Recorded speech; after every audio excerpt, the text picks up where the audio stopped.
the audience here. Bull or bear? Is this a bear trap? Meaning if you're going bearish here, you're in trouble. Or is it going bullish here, you're in trouble? So bull or bear trap. If you're a And bull trap person, you're bearish. If you're a bear trap person, you're bullish. Wait, no, wait. What is that? and Yes, yes, it's and I opposite and then. I'm going to say outside of just this pre-market craziness that's gone on, I want you to look at a little bit bigger picture than just the last hour, because this last hour has been insane. But look at the bigger picture and tell us whether you think we just bottom out and we're going right back into the super bull trend. I mean, because look at that, that's a crazy move. Uh, did we just go into the super trend back up, or is this the bounce off the lows and we're going to get ready to drop again? What do you think? What do you think? What do you think? So you think it's a bull trap? It's bearish. We've got some bull trap, bull trap, bull trap. We got a lot more bull traps than bear traps so far. Hmm. There we go. Interesting. I asked this question yesterday. It's about 50-50. Hmm. And so it's like, again, well, again, it's hard to kind of understand, but look, I mean, I thought we'd see some follow through to the downside. And boy, there's still time. But this candle yesterday, I was looking for maybe trading closing below the low here today or yesterday, and that would complete another lower high. So if we look at the trend of the market from an intermediate term basis, high, lower high, question mark, we don't know yet, right? Do we push through or do we hold and fall? Again, this just confirms the continuation of the downside. We haven't given back a lot, but again, I look at certain volatility indicators. Here we're talking about a 5% correction from the high. We finally got a 5% correction here. Christmas Eve, we had the same signal. We had a 5% correction as of the low here. But is this more of the 10 to 20% variety? If you're a bull trap person, you're thinking, yes, we're going to see probably more 5 to 10 or 10 to 20% versus a 5% correction from the 24th high, which we've already gotten. So again, we have a VIX vol spread on that we put on back here off the high. Not quite there yet. The VIX is kind of peeling back a little bit. We saw the push the other day as the VIX was sold hard. A decent option expiration today. Maybe that's lifting stocks pre-market. We'll see where we finish here. But we priced out a VIX vol spread, the same one we did back here at 22.32, even at 20.30. And it was pricing well. 2030 was pricing like 58 cents yesterday on a $10 spread. So again, you could consider a VIX vol spread here. And I went over this Tuesday, during my session, is to play the upside here as a hedge, right? Or as a trade. If we fall, VIX may likely break 20. If you buy a 2030 call spread for February, again, it's pricing out pretty well still. So we got it right here, 20. Come down here. So you buy the 20 and you sell the 30. Pricing 56 cents yesterday. So that's a decent price for that spread. And if we break through 20, it'll look to close it up in this range here. Last one we did back here, we made a couple 100%, 200% on it. Well, it's interesting as you've continued to talk. I can see the chat going through, and we've got, well, the new administration is coming in. So then from that point, we're going to be very bullish. And the new administration is coming in. We're going to put on the tariffs. We're going to be bearish. Yeah, I had a little bit of a tariff discussion yesterday, and I used a real world example. I was What's that? importing construction products back in 2010. There was a tariff on nails, and I said, okay, well, who's bearing the brunt of the tariffs? And think about or consider inflation. Obviously, part of this bond or bull market rally here. We got some CPI data, and I was like, well, my experience was, those that had the anti-dumping tariff on nails, 30%. They charge less than 30% less prices than a similar manufacturer in China that did not have anti-dumping tariffs. So they ate the cost. The producer, the manufacturer ate the cost. And but did tariffs generally raise prices? Was the other company in China producing raising their prices as a result? Maybe. But again, point being is it's not always clear who's bearing the brunt of tariffs. Yeah, well, and I wasn't planning on this. I'm going to tie it to the tariffs. I'm going to tie it to the fires. I'm going to tie it to the rebuild, and I'm going to tie it to insurance. Because if we're going to see this rebuild of thousands and thousands of homes, and you could say, well, it's therefore the insurance is going to be on the insurance backs because they're going to rebuild and they have to do this. Brandon, do you understand how insurance works when it comes to replacement costs for a home? No, I do not. Okay, so I'm an old insurance agent. Back in the 90s, I did insurance. I worked for the Hartford and was independent for a while, then worked for the Hartford. Long story short is if you are insuring your home for replacement costs, and I put that in air quotes because replacement costs is saying how much does it cost to restore what you had to its Oh yeah, similar state, right? you got to pay a little extra there. You got to overshoot. Yeah. If inflation goes higher and faster, here's the crazy thing. If they say the home was worth $1 million, and I know some of those homes are worth multiple millions of dollars. But if they say a home is worth $1 million to replace it, they bought it for 500,000 and it inflated. It's worth $1 million. If you do not have that covered, meaning your policy didn't go up to cover the replacement cost and elevate your coverage cost to within a certain percentage, they will not cover that for replacement cost minus the difference of what you didn't raise your price to.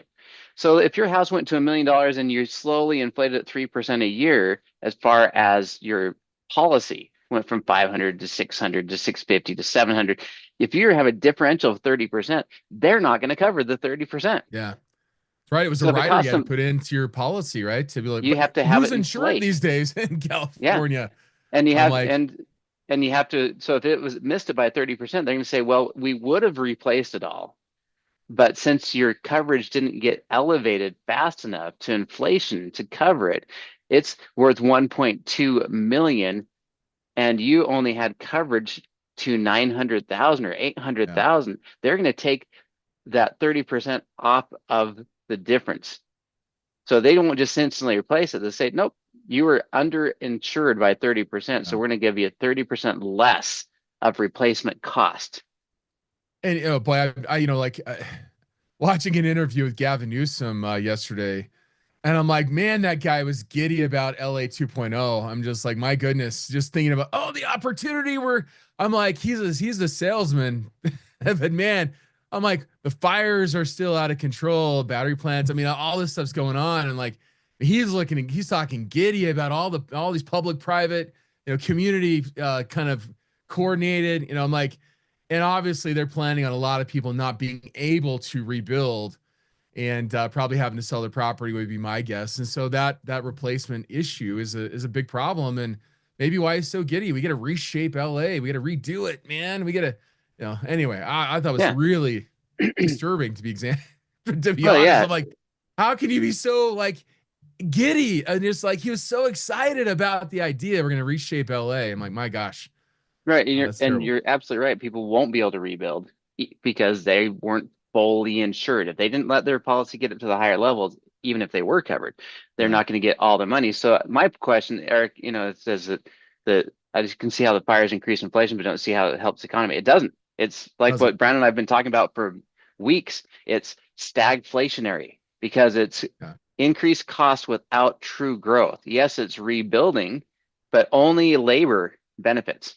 but let's Everything be else is honest. just raise the price. Look, there may be an influx of outside of LA capital coming. If the federal government comes in and just Mhm. showers money on LA, there could be an opportunity for but it's going to be deleterious everywhere else. But you're going to see economists get giddy. They love destruction. They loved Hurricane Katrina. Oh, think about the growth possibilities because they don't care about the product. They only care about activity. Yeah, And so if there is an influx of out of state money coming into LA, it could be beneficial for that area. Obviously, the catastrophe, those people leave, whoever remains may receive, but net, the United States is a big loser because we've lost so much productive assets yeah, in and Los and Angeles. read 1984, guys. That walks you through the whole idea of activity without growth, activity without expansion. So, Stagflation, baby. So Blake, what do we got here? We got some yeah. PPI or CPI, I forget So which one. the inflation data that we talked about, everybody says that, oh, it's better than expected, it's softer. But one of the things I just wanted to highlight on PPI and CPI, and we don't have to spend a lot of time on this, Yeah. is if you look at this and you look at energy prices and the difference that we've had in December, energy prices increased by about 5.5%, and they both showed about 3.5% when it came down to PPI and CPI. I mean, the numbers don't lie. You can look at crude prices.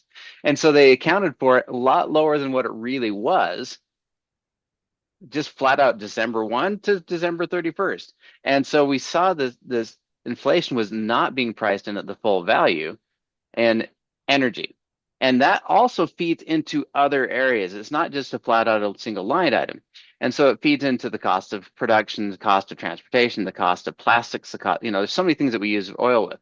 And if we look at energy and across this is CPI that you've got pulled up here, they're saying that year over year is negative 0.5 and over December is only 2.6. Well, that's not true.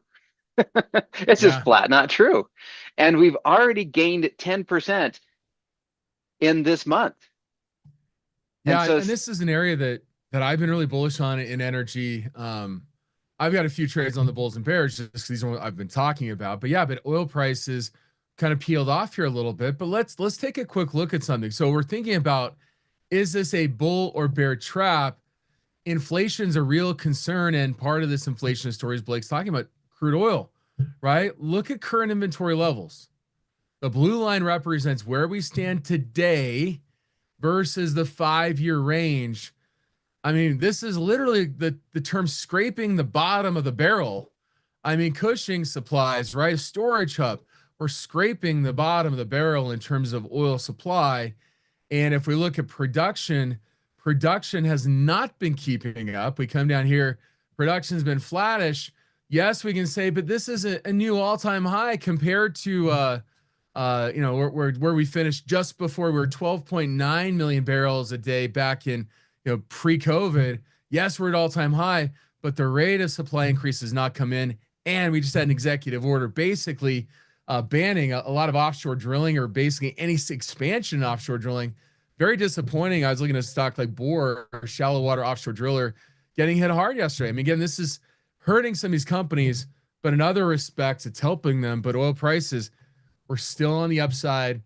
We're still in backwardation, meaning that prices are falling into the future. And this is going to be a continued inflation story unless we're just going into recession. But again, right now, that's not, again, we're not pricing that in at the moment. yeah, and so I think you're going to see a massive shift, and I think you're going to see January's report in February, CPI and PPI, is going to show such a huge spike in inflation. I don't know how they can hide it anymore. We're going to see a massive spike in inflation and inflation data. And we keep saying, oh, the market is pricing in a rate cut, and rate cuts in September. Oh, now rate cuts in June, rate cuts in July. And so we just keep pulling these rate cuts back to the surface, and the market rallies off of that. In fact, this rally today and this super rally in the overnight, where we've gone up now 400 points in the NASDAQ since last night, and 300 of it has happened in the last hour. And this move, this spike, this move in spike is possibly on the backs of bonds. So we're just kind of pulling back the bond prices. But if bond prices are pulling back a little bit off that high at the same time, what does that mean for interest rates? Yields, at least. And this is a real sticky wicket, right? I mean, this is so this takes the S&P 500 index plus price to earnings plus CPI. Okay, 20 is a good level. We're at 29. So if we go back to other prior periods, obviously leading, here's 2020 through 2024, we saw this massive kind of spike here. We saw that pull back in 22, but prior points, you get these really high levels where you figure, hey, we've priced in significant growth in stocks, leading to very high price earnings multiples, and we're seeing higher inflation. This is just another look when we think about bonds and the potential return in bonds versus stocks. This may create some near-term lift if TLT has more room to go, but how much more room can it achieve if inflation remains sticky and we see an uptick in the coming couple of months here, as Blake's talking about, if energy prices rise and continue to rise here in the near term. So there's a lot of headwinds as we look at the SPX. So I'm still in the bear trap category, sorry, bull trap category, thinking we probably have more downside to go to the S&P 500. Blake, where do you fall in that Yeah, respect? I think we still have some downside too. And it's hard to fight these type of moves like this, Yeah. but this is all overnight.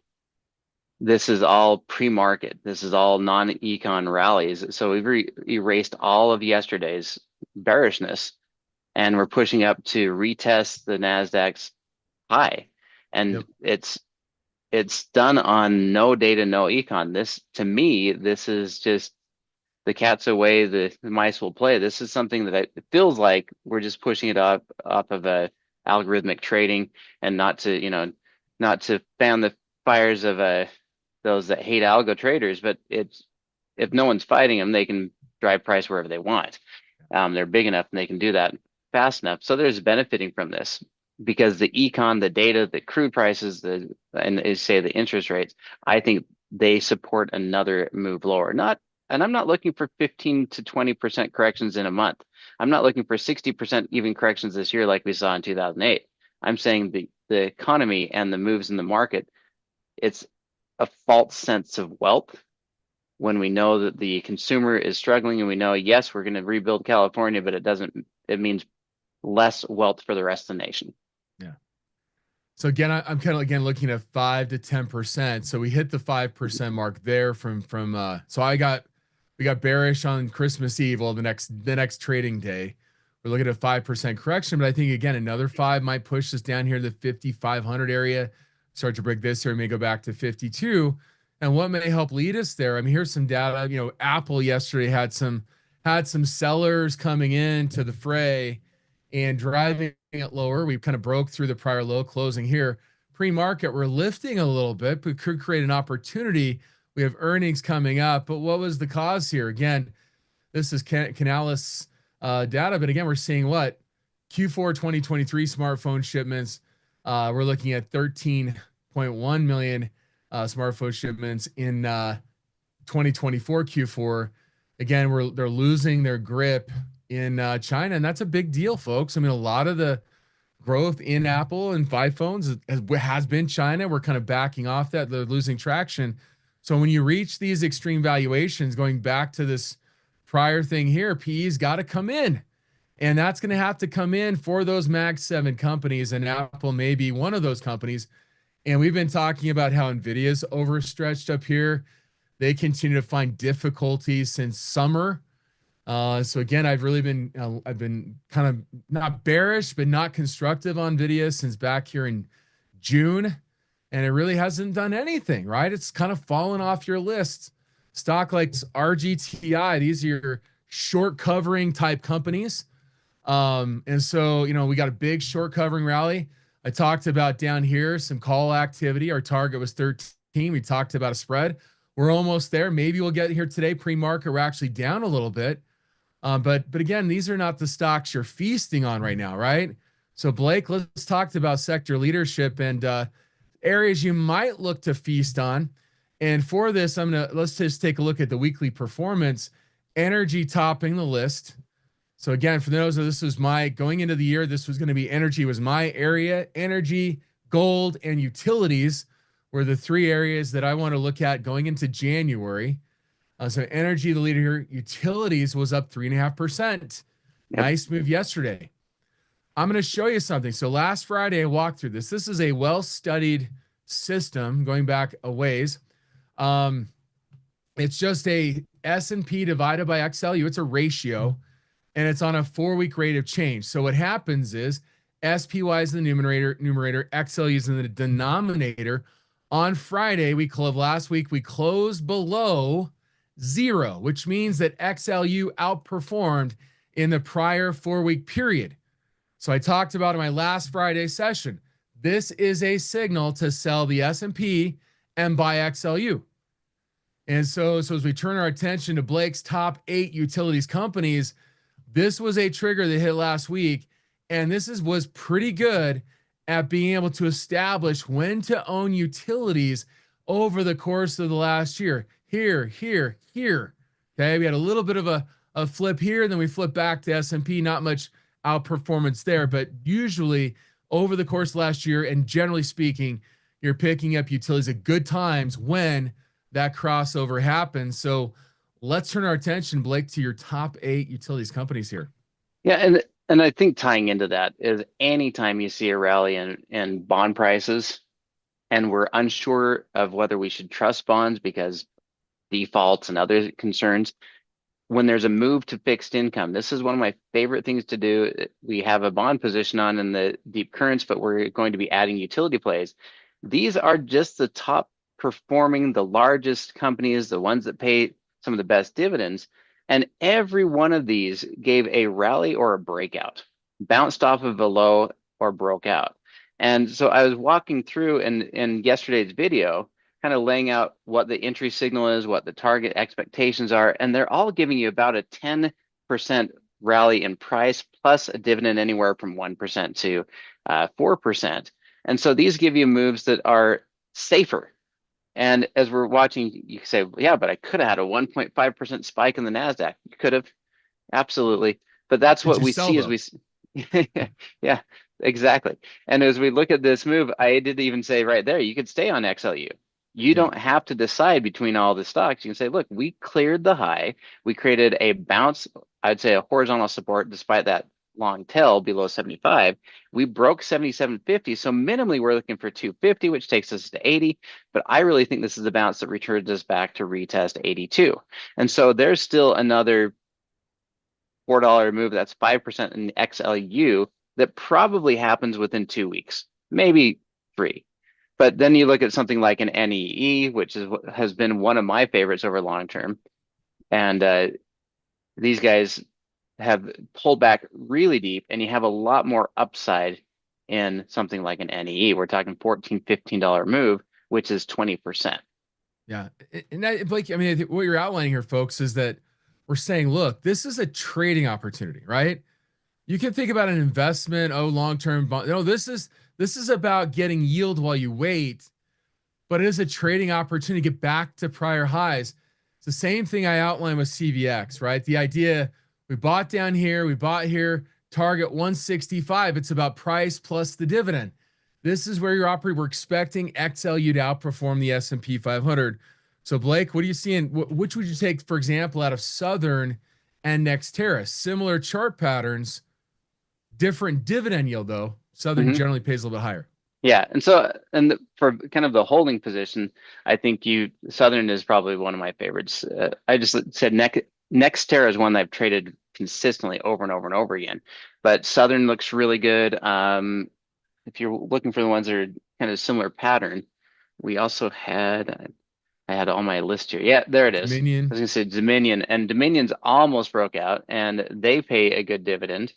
Um, I mean, this you may not think this is sexy or going like you're watching RGTI, but this is a 10% potential move here, right? right, and In the coming weeks. Duke has a 3.8% dividend. So even if it's not moving, you're still going to get 3 to 4% just by sitting on it. Yeah. And then you I mean, add the 10%, it becomes a lot more attractive.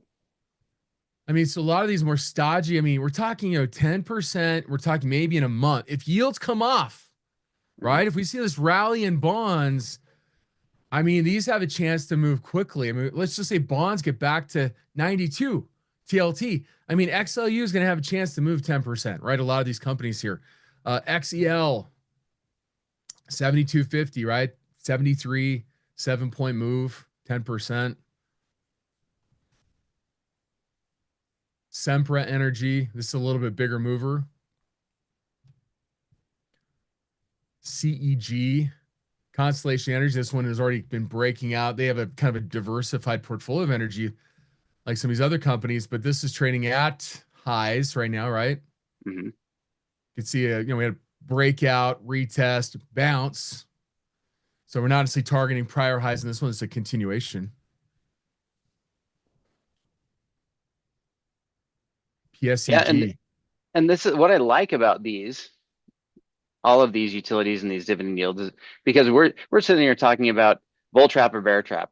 in the middle of a 500 point rally almost in the NASDAQ. We have increased 2% since overnight, and we're still climbing as we speak. And so as we're looking at this, is this a bull trap?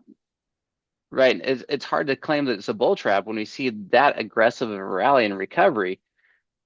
But what I like about this is I don't have to choose.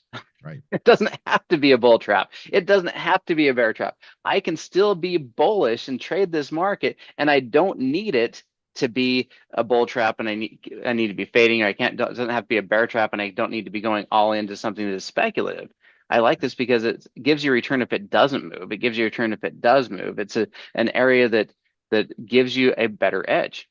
Yeah. Why I like I mean, these. just because we say bull trap doesn't mean that you have to go bearish, right? You certainly Yeah. look for opportunities, but there are bullish opportunities. And look here, 1 week performance, XLE 3.5%, technology sector 1.45 minus. 12-week performance, 25%, 19%. I mean, that tells a story, folks. I mean, look, I mean, technology is dragging bottom, right? It's like the dog on the carpet. I'm like, it's not the leader here, right? This is not the kind of scenario that you want to see play out for a real bull market. We're seeing utilities really playing out well, despite the fact yields have risen. Now we've kind of come off. We have the potential rally. I may not have actually, this may be wrong. I may not have actually changed this back. Yeah, it's a 1 year. That's a 1 year performance, by the way. Sorry, I realized I didn't change that back to 12 weeks. But anyway, what's 12 times 5? 60? Yes, it is. Last I checked. So anyway, Anyway, minus my 3, point is minus 1.8. there are We're right there. safe ways to still play the market. But over the Safer. but over the Safer. last year, Blake, utilities have outperformed technology Yeah, by they have. 6%. Yeah.